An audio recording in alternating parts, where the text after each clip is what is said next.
Somos testigos y protagonistas de un mundo en conflicto. Cada día más aparecen conflictos en Asia, en África, en Europa, Medio Oriente y por supuesto en el Caribe, que hasta ahora estuvo tranquilo. Bueno, de eso y sobre eso vamos a conversar con el profesor y escritor Jonathan Benavides. Vamos a hablar de un mundo que cada día parece estar en menos paz, en más guerra y sobre todo donde la democracia presenta cada día más debilidades. Así que los invito a acompañarme.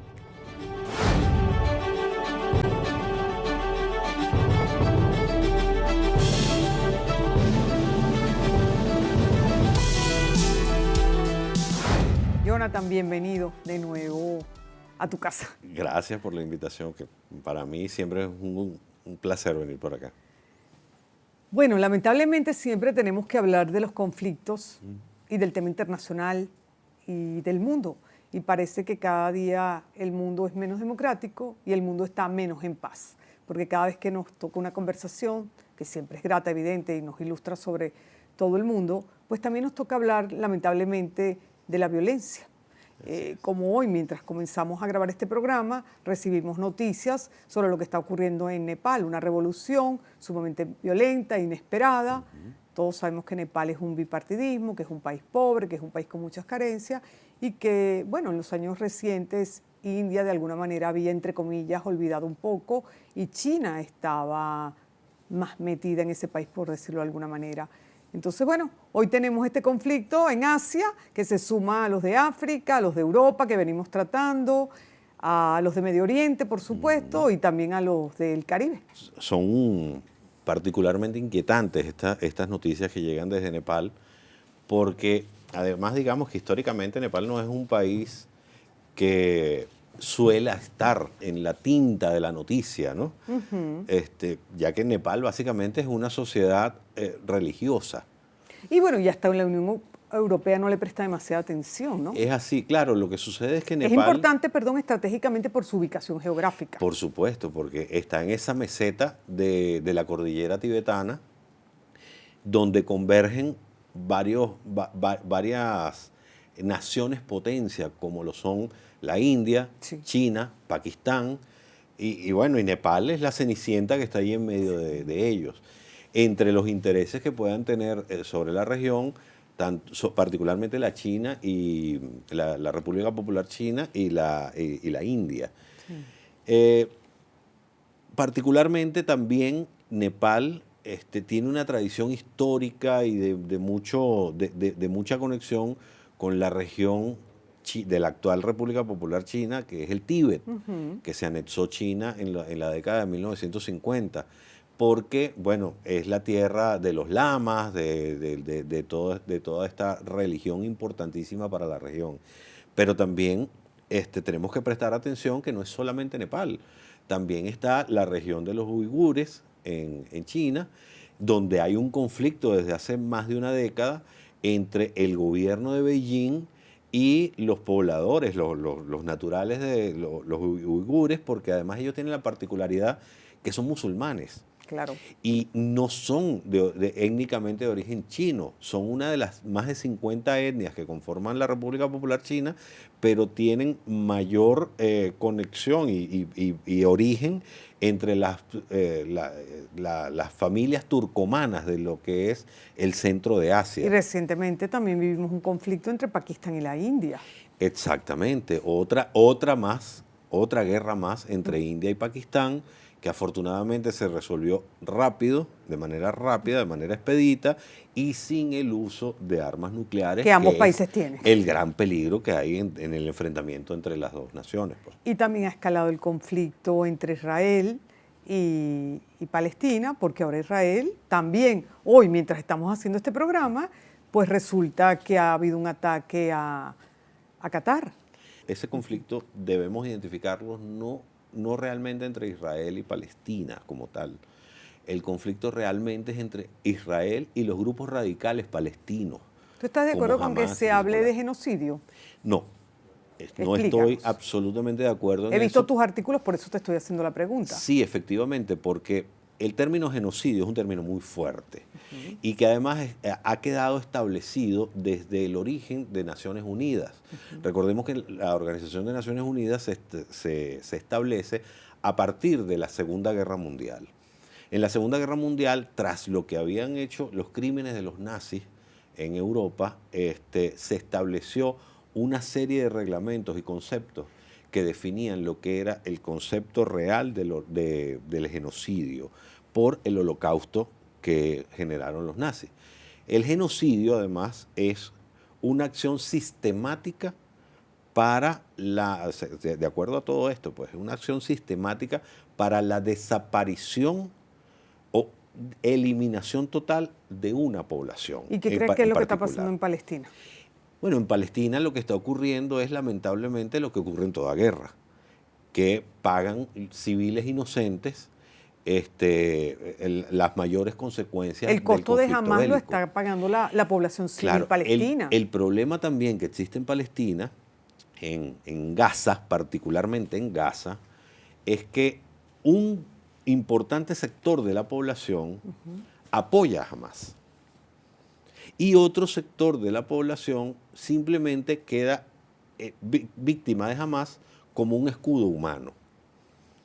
Entonces, pero en paralelo a esto, nosotros podemos observar que en los últimos 15 años, 20 años aproximadamente, desde que efectivamente la autoridad palestina, bueno, no la autoridad palestina porque eso lo secuestró Hamas desde un principio, pero desde que Hamas tomó el control político y territorial de la Franja de Gaza, irónicamente la población palestina ha aumentado. ¿Se puede acabar con Hamas como grupo terrorista? Se podría, pero para eso Israel no puede actuar solo.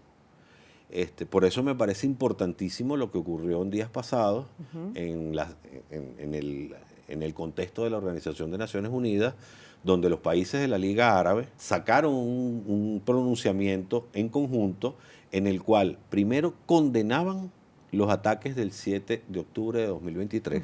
¿Qué fue lo que escaló el conflicto? Exacto. Y condenaban también al grupo Hamas. Claro, pero la población palestina está siendo exterminada. El coste de perseguir a Hamas es una población civil en diferentes partes, porque el Líbano ha sido atacado. Digamos, en mi corazón y en mi mente tengo sentimientos encontrados, porque yo sí creo que el terrorismo, igual que el narco, se tiene que combatir, porque son flagelos de este tiempo histórico. Pero al mismo tiempo tú dices, ¿a qué costo? ¿A qué costo una población civil que no esté involucrada en el conflicto? Independientemente que sean escudos humanos, porque eso da un permiso a que pase lo mismo en cualquier parte del mundo, con la excusa de... Sí, efectivamente, aun cuando, por ejemplo, Israel, cuando ha realizado ataques masivos sobre la Franja de Gaza, anuncia antes del ataque a la población civil. Hay aviones que sobrevuelan, lanzan los panfletos diciendo, bueno, busquen refugio, Sí. vamos a realizar un ataque. Yo entiendo el punto, pero a mí lo que me preocupa terriblemente de este tema es que si tú le das licencia a perseguir grupos terroristas, y aquí se está creando una narrativa de que Venezuela tiene el cartel de los soles y el gobierno es un grupo terrorista, pues mañana nos van a bombardear. Ese es el problema con lo que termina pagando la población civil. Yo leí en F y pedí que me tuvieran algunas citas, porque de alguna manera eso también nos da un poco más de articulación con las redes y con todo. En F Noticias se decía, Israel acepta la propuesta de Trump para un alto al fuego en Gaza, según el Ministerio de Asuntos Exteriores. Pero también decía una y otra vez, Estados Unidos juega el papel involuntario ayudando a China en la mejora de la estructura del comercio exterior chino.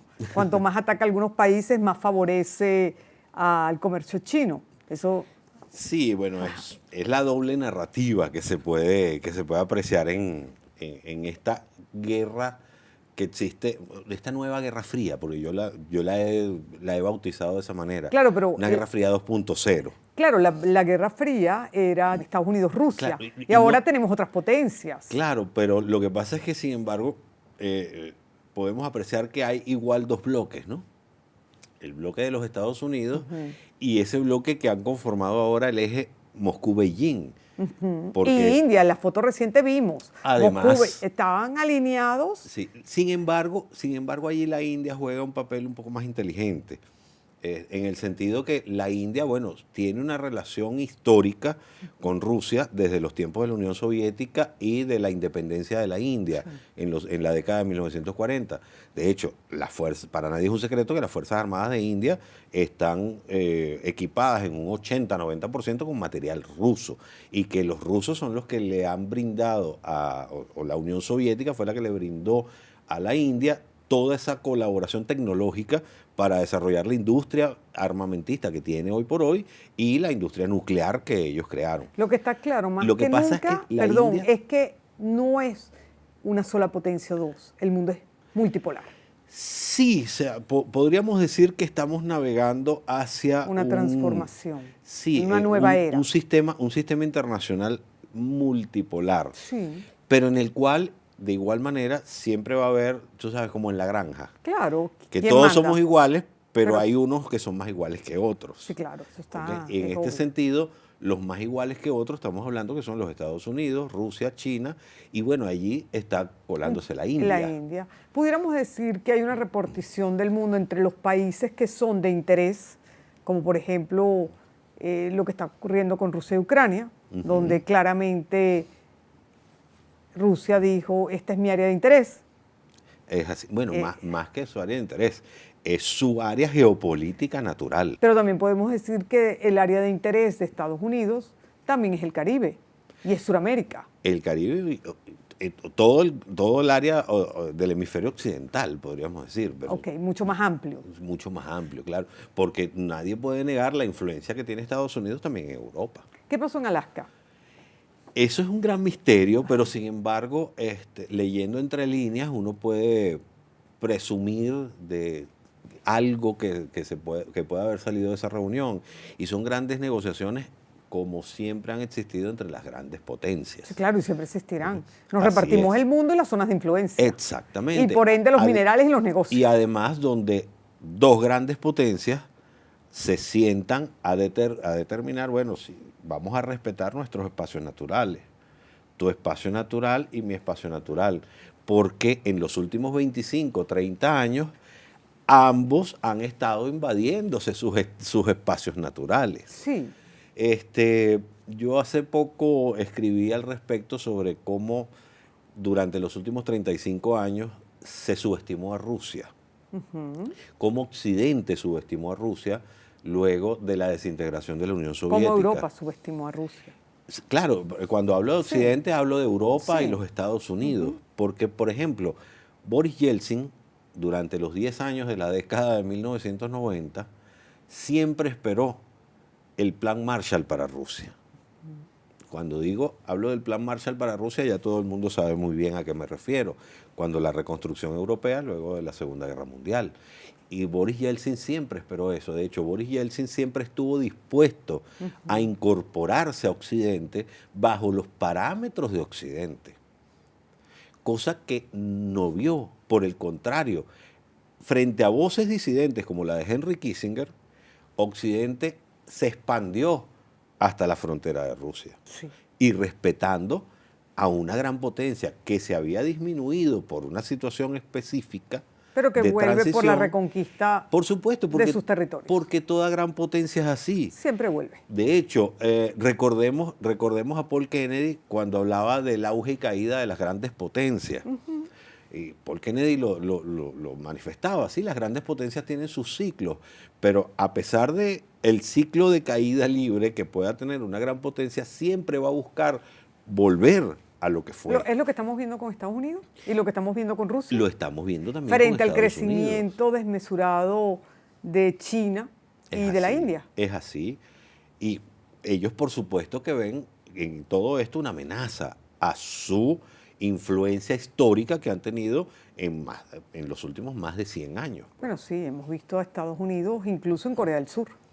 Es así, bueno, claro, porque Estados Unidos ha sido el garante de que existiera Corea del Sur, Sí, ¿no? claro, ha sido, digamos, la pared Es que ha así. frenado el avance de Corea del Norte. Es así, de hecho, si uno revisa la historia de Corea del Sur, se da cuenta que hasta principios de la década de 1980 Corea del Sur era menos desarrollada que la propia Corea del Norte.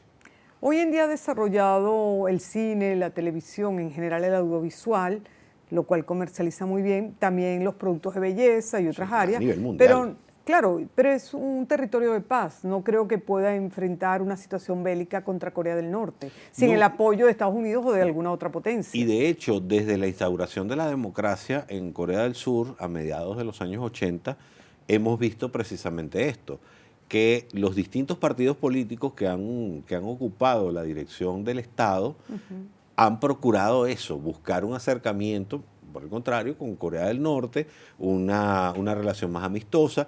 De hecho, recordemos que cuando Corea del Norte boicoteó los Juegos Olímpicos de Seúl 88, para Barcelona 92 hubo una negociación entre ambos estados y desfilaron juntos bajo una bandera olímpica en las ceremonias de inauguración y clausura de los Juegos Olímpicos. Si nos venimos un poco más cerca, insisto, en Alaska, pues pareciera que la guerra que hay contra los carteles en el Caribe, que la vocería y la narrativa se ha centrado en Venezuela, cuando todos sabemos que los carteles más significativos de la droga y los grupos violentos y terroristas han estado históricamente en Colombia, que tiene y México.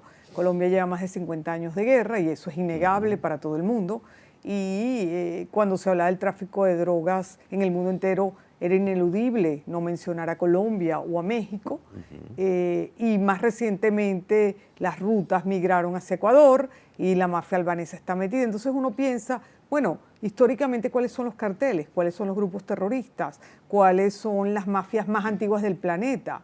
Entonces, a mí me hace como mucho ruido pensar en que la única mafia del planeta es el Tren de Aragua o el Cartel de los Soles. No quiero decir que no lo sea, tampoco tengo pruebas, pero lo que quiero decir es que me hace muchísimo ruido pensar que toda la atención mediática y bélica y guerrerista se centra en el Cartel de los Soles y en el Tren de Aragua, cuando todo el mundo... Entonces, ¿qué es esto? Tratar de evitar mencionar a Colombia para que Colombia no vuelva a entrar en esta narrativa de que es un país productor de droga, y cuidar también a Ecuador porque son aliados naturales. Yo creo que es válido que se haga, que se busquen los grupos terroristas, y creo que es válido que se ataque el gran flagelo que afecta hoy en día a los jóvenes, que es la droga, pero también creo que hay que hacerlo con un poco más de amplitud. Sí, lo que sucede es que, bueno, la narrativa de la acción militar de estas grandes potencias siempre tiene que comenzar por algo, pues, ¿ok? Y evidentemente toman como punto de referencia en un primer momento donde tienen mayores intereses. Claro, aquí hay tierras raras. Acá hay tierras raras, acá hay petróleo. 103 minerales. Sí, hay muchas cosas. Pienso en eso. Venezuela es muy rica en el sentido de los recursos que tiene. Pienso en eso también porque, bueno, Lula ha llamado la atención sobre este tema, ha protegido sus fronteras y lo ha dicho. Así es. Y además de eso ha llamado justamente en estos días a una reunión en Manao para todos los países que tienen una región amazónica. Claro, porque recordemos que al fin y al cabo la gran parte del norte del Brasil forma parte de esta cuenca amazónica. Claro. O sea, porque el Amazonas es el pulmón vegetal más grande del mundo, del planeta. Y además en recursos minerales. Por supuesto. Inexplorados. Por supuesto. Entonces, claro, evidentemente Brasil tiene también sus intereses en este sentido. Y recordemos además también que Lula ya está próximo a un cambio de gobierno, a unas nuevas ¿Cuánto elecciones. falta para las elecciones en Brasil? Creo que un año aproximadamente. Bueno, un año, también le falta Petro. Creo que el año próximo va a ser muy interesante. Le queda Milei también. Que acaba de tener un revés político. Es así. Que allí veremos qué puede ocurrir también en Argentina, porque Argentina había tomado un viraje distinto con Milei. Sí. Distinto a lo que ha sido el peronismo históricamente. Claro, pero yo siempre decía, el peronismo no está muerto, el peronismo va a esperar su momento para reaparecer. Es que el peronismo nunca va a morir, porque el peronismo está en los genes del argentino, porque además el peronismo es un fenómeno indescriptible, o sea, incomparable en cualquier lugar del mundo, porque el peronismo es civil, pero también es militar. El peronismo es River, pero también es Boca.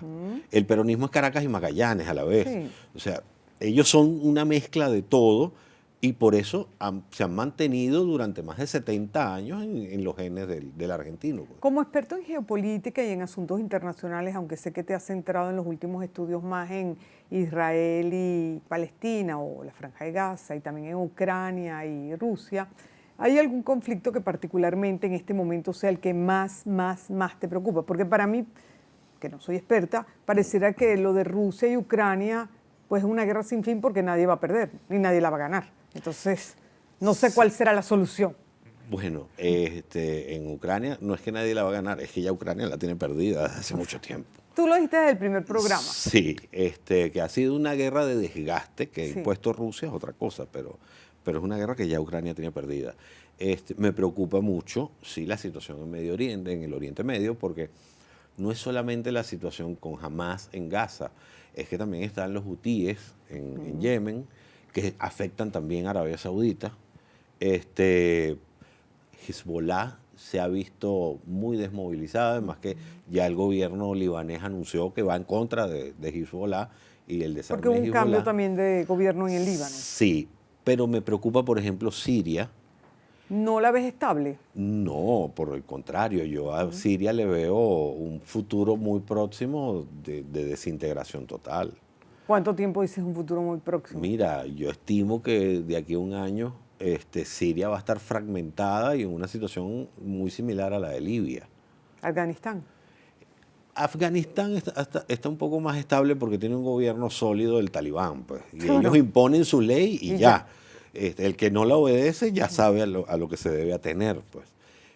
Pero Siria en particular me preocupa por lo que te comento, pues, y además porque Siria era un estado, digamos, moderno, a pesar Sí. de la dictadura de los al-Assad. Sí. Pero Siria era un estado moderno. Damasco era una ciudad importante. Me preocupa la Tartus. destrucción cultural también de la mayoría de los países en los que hemos estado hablando, Es porque estás acabando con vidas humanas, con ciudadanos civiles, Es así. con el futuro, los niños y los adolescentes, pero estás acabando con culturas milenarias. Sí, ciertamente. Cuando Bueno, tú destruyes los palacios de gobierno, destruyes los templos, destruyes las grandes bibliotecas, bueno, ¿qué te queda? En el caso de Siria, bueno, en el caso de Damasco hay una ciudad subterránea, ¿no? Que es la ciudad originaria. Sí. Pero igual, la destrucción de la pero- historia del mundo. claro, ¿no? Y las grandes ruinas que existen. O sea, lo vimos en Irak. Sí. Es cuna de la civilización. Recordemos la creciente luna fértil, de allá viene todo, o sea, tenemos las ruinas de Ur, las ruinas de Babilonia, Igual que etcétera, Siria. y se han perdido en gran parte. Ha ocurrido también en Irán, Sí. las ruinas de Persépolis, etcétera. Ocurrió en Afganistán cuando el Talibán hizo explotar los budas de Babillán. Por eso comencé el programa diciéndote que estamos en un mundo cada día menos pacífico Es así. y menos democrático en muchos sentidos. Entonces, pareciera que no avanzamos, parecemos que la civilización está retrocediendo y que pese Sí. a los maravillosos inventos y lo impresionante del avance tecnológico, pues bueno, hay como un choque de civilizaciones y hay una destrucción de la civilización. No, Sí. sin ser fatalista, porque yo no lo soy, pero sí me preocupa. No, claro que lo hay porque son civilizaciones que se están enfrentando una a otra y que prácticamente están buscando la aniquilación del otro. Sí, eso no es posible. Exactamente. Bueno, yo recuerdo muy bien y siempre recomiendo a un gran pensador, historiador y escritor que casualmente es palestino, ¿Quién? que es Edward Said. Sí. Y Edward Said, por ejemplo, en su obra del orientalismo, él explica cómo las civilizaciones se enfrentan y cómo lamentablemente grupos radicales quieren imponerse sobre otros. Trump comenzó su periodo diciendo que él buscaría la paz en el mundo, pero yo Sí. siento que casi un año después no hay más paz. A no ser que sea la célebre frase, si quieres la paz, prepárate para la guerra. Bueno, aparentemente eso es lo que hay. De hecho, ya lo dijo el secretario ya de no de guerra. defensa, el secretario de guerra, Ya con eso tienes que lo dijo bastante. ayer en Puerto Rico. Claro, cuando tú cambias de defensa es que tú estás diciendo nosotros no nos vamos a defender, nosotros vamos a atacar. Sí, y aunque sin embargo, te digo, o sea, Marketing. en primer lugar marketing, pero en segundo lugar un poquito de razón política, ¿no? Sí. Porque al fin y al cabo, en los países serios, estos ministerios de defensa, estas secretarías de defensa, se preparan para la guerra. Claro, en teoría sí. Exacto, entonces Por eso digo. no veo tampoco. Si quieres la paz te preparas para la Te guerra. preparas para la guerra. Pero bueno, son tantos temas y todos los hemos tocado muy someramente que estoy segura que se nos quedó muchísimas cosas por discutir a mayor profundidad Sí. y que los que están viéndonos y escuchando dirían, pero no hablaron de esto, no profundizaron de esto, pero el tema Venezuela, el tema Colombia, el tema Alaska, pero bueno, en 30 minutos de conversación con un mundo cada día más en conflicto, pues no es.